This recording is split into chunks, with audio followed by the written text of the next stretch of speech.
I was asked to take a minute and share why I have a special passion for the Crabtree-Kovacicek Veterans House. And I thought, how can I do this in a minute? I've spoken about the Veterans House many times for 15 or 20 minutes. My reasons could be an essay. So I'll tell you first about my veteran family.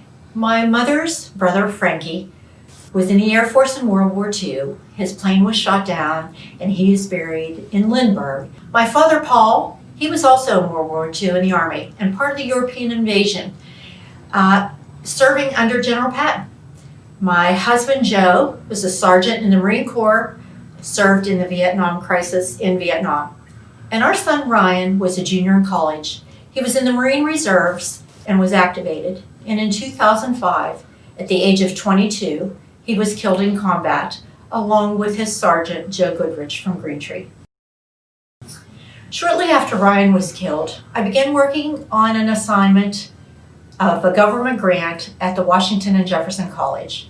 It was called the Combat Stress Intervention Program, and a brilliant team under the direction of Dr. Michael Crabtree studied PTSD and helped to make the medical profession more aware of what the veterans didn't talk about.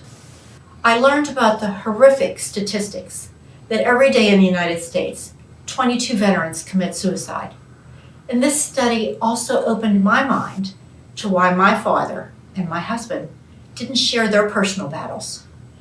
Meanwhile, the City Mission president, Dean Gartland, recognized that more and more veterans were coming to the City Mission. They didn't seem to fit in, they didn't stay long, and some of them abruptly left. Studies have shown that veterans heal the best around other veterans. So Dean had a dream to build a residence just for veterans. Dr. Crabtree made an extremely generous donation, which made possible the construction of the residence, and Dean's dream was about to come true.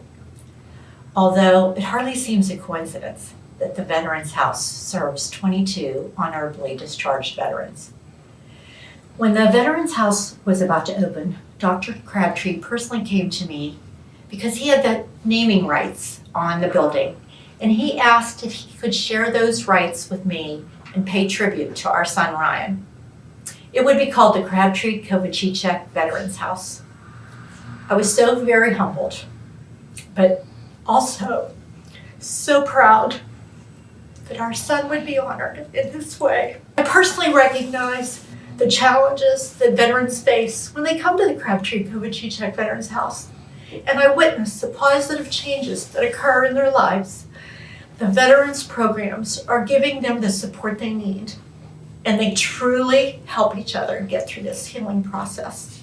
My vision and prayer is that in the Crabtree-Kovacicek Veterans House, these struggling veterans who have committed their lives to our country will put the past behind them and learn to live with faith, hope, strength, purpose, and independence. We are the land of the free because of the brave, and we can never forget that.